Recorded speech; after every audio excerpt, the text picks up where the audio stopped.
Let's talk now on this with Dr. Mehrdad Khonsari, who is a former Iranian diplomat and veteran politician, joining us live from London. Thank you, sir, for joining us here on Asia One. Well, U.S. Treasury Secretary Bessent just warned countries to cut economic ties with Iran or face sanctions themselves. Do you think, Mr. Khonsari, this pressure campaign actually is isolating Tehran, or it isn't? I think it's very difficult to think that this new initiative by the United States can make a significant amount of difference to the kind of pressures that have already been applied going back almost half a century against Iran.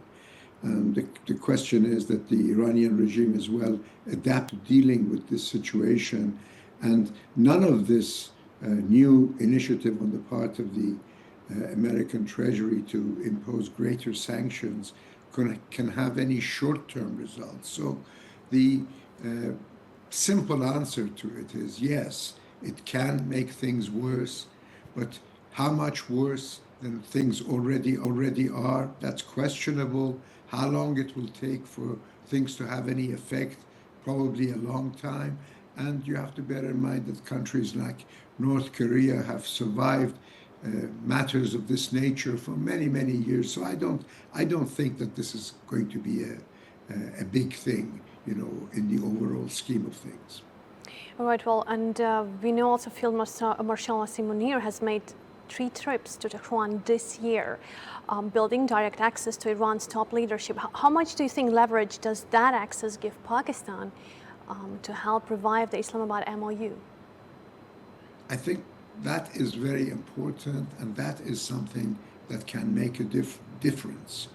I think that the role played by Field Marshal Assam is very, very important. It's a very delicate,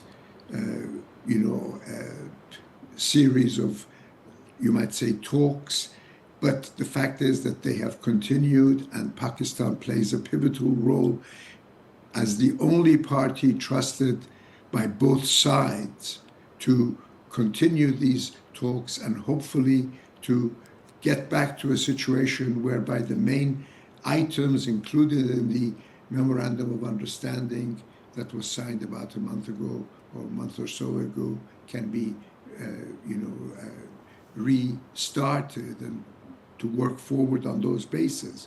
As I said, it's very delicate, but both parties at the end of the day have really no alternative other than trying to see what they can do to help this process work itself out. Well, Mr. Khonsari, now a little bit economy here. With food prices doubling and basic goods becoming luxury items, how much longer do you think can the Iranian government sustain this economic war before facing real domestic unrest?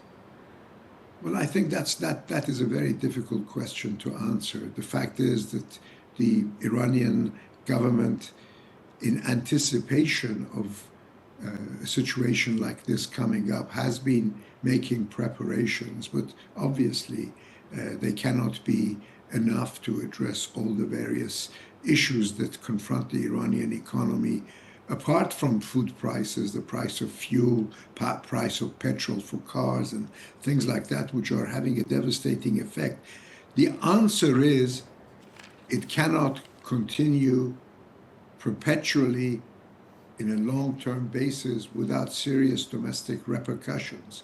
But I expect this to be contained in the next several months. I don't expect anything to get out of control or for the kind of demonstrations that took place in January to re-happen in the next 5 or 6 months. But certainly it's a very, very serious problem, and it's one that will continue to confront the Iranian regime. And that is the main incentive for the Iranians to want to make use of the good offices of Field Marshal Assam to try to work something out. Look, I'm talking still about Field Marshal Asim Munir, who is now in the same week as Oman's foreign minister in Tehran, working the Hormuz shipping track. How do you think how well do Pakistan's military channel and Oman's diplomatic one complement each other in pushing this process forward? Well, I think both will complement one another. There have been discussions between Iran and Oman about working, working for a formula for the future of shipping and shipping lanes in the Persian Gulf. The Omani partners who have talked with the Iranians have been in direct communications with the Americans. They are forwarding positions that one is led to believe is acceptable by the Americans. So if they can come to some kind of an exact agreement with Iran, and that is announced, then you would sort of assume that the Americans are also on board. And that, coupled with the efforts of Field Marshal Assam, gives hope that something can be worked out that can not just facilitate the continuation of the ceasefire, but the fact that the Strait of Hormuz is opened up, the fate of the Iranian nuclear file is discussed, and some kind of a permanent arrangement for diffusing tension is reached between Iran and America with the help of Pakistan and Oman from behind the scenes. Well, Dr. Khonsari, thank you so much for joining us here on Asia One with this news hour. I appreciate your time.